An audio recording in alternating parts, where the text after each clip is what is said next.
ಬಿಡಿ ಜತ್ತಿ ಪೂರ್ಣ ಹೆಸರು ಬಸಪ್ಪ ದಾನಪ್ಪ ಜತ್ತಿ. ತಂದೆ ದಾನಪ್ಪ, ತಾಯಿ ಭಾಗ್ಯವ್ವ. ಹುಟ್ಟಿದ್ದು 1912 ಸೆಪ್ಟೆಂಬರ್ 10ರಂದು ಜಮಖಂಡಿ ತಾಲೂಕಿನ ಸಾವಳಗಿ ಗ್ರಾಮದಲ್ಲಿ. ಜಮಖಂಡಿ ಸಂಸ್ಥಾನ ಇರುವಾಗಲೇ ಸಾವಳಗಿಯಲ್ಲಿ ಆಸ್ಪತ್ರೆ, ಗಂಡು ಮತ್ತು ಹೆಣ್ಣು ಮಕ್ಕಳಿಗೆ ಪ್ರತ್ಯೇಕ ಶಾಲೆಗಳು, ಪೊಲೀಸ್ ಠಾಣೆ ಇದ್ದವು. ಜತ್ತಿ ಅನ್ನೋದು ಅಡ್ಡ ಹೆಸರು. ದಾನಪ್ಪ ಜತ್ತಿ ಅವರಿಗೆ ಒಟ್ಟು 3 ಜನ ಗಂಡು ಮಕ್ಕಳು, 3 ಹೆಣ್ಣು ಮಕ್ಕಳು. गंडु मक्कळल्ली बसप्पा हिरियरु. बीडी जत्ती साहब ने देश के तीसरे कार्यवाहक राष्ट्रपति के रूप में कार्य किया था।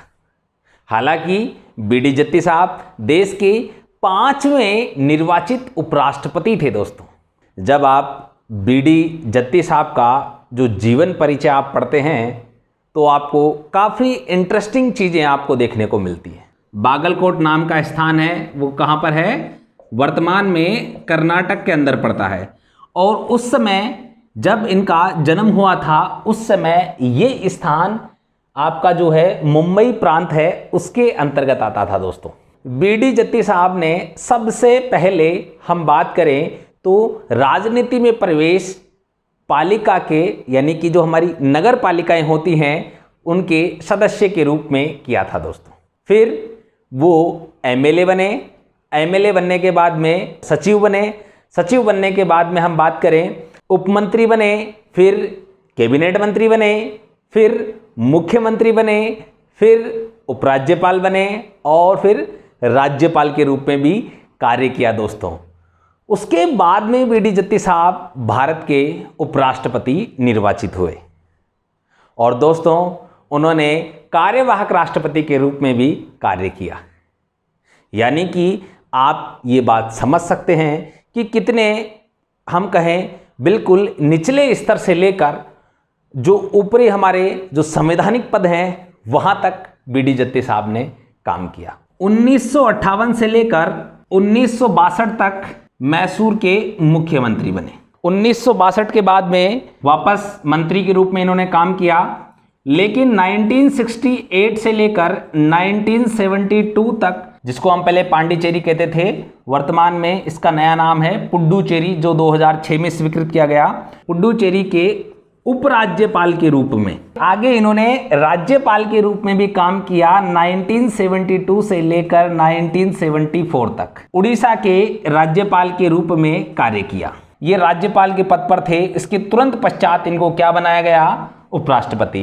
यानी कि इन्होंने उपराष्ट्रपति के निर्वाचन में भाग लिया और ये 31 अगस्त 1974 से लेकर तो 30 अगस्त 1989 यानी कि 1979 तक ये भारत के उपराष्ट्रपति के रूप में कार्य किया था। मेरे दोस्तों, भारत के 5वें निर्वाचित उपराष्ट्रपति बने मेरे प्यारे दोस्तों। इसके बाद में 12 फरवरी 1977 से 24 जुलाई 1977 तक देश के तीसरे कार्यवाहक राष्ट्रपति के रूप में कार्य किया। यानी कि कार्यवाहक राष्ट्रपति के रूप में सबसे लंबे समय तक कार्य करने वाले हमारे जो उपराष्ट्रपति हैं दोस्तों, वे हैं बीडी जत्ती।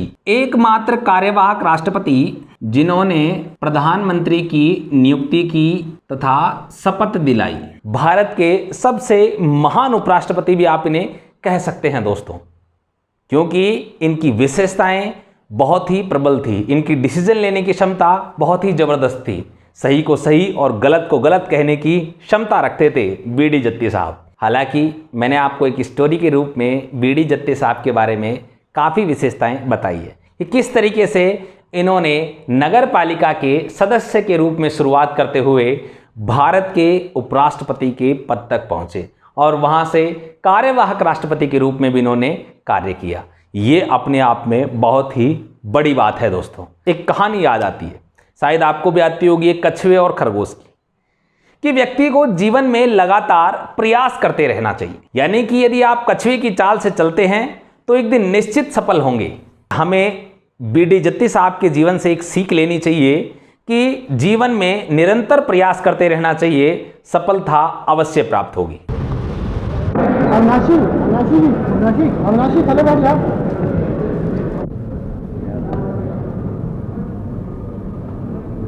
ईश्वर की शपथ लेता हूँ कि कि जो विषय संघ के मंत्री के रूप में जो विषय संघ के मंत्री के रूप में ऐसा करना अपेक्षित हो।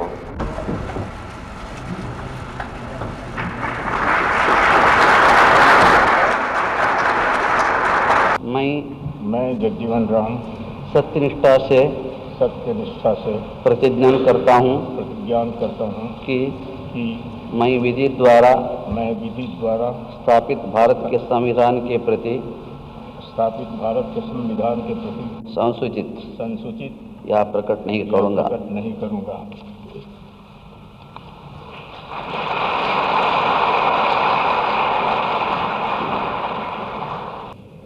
ये खा करके तब हमको वापस दिया थोड़ा खा लीजिए।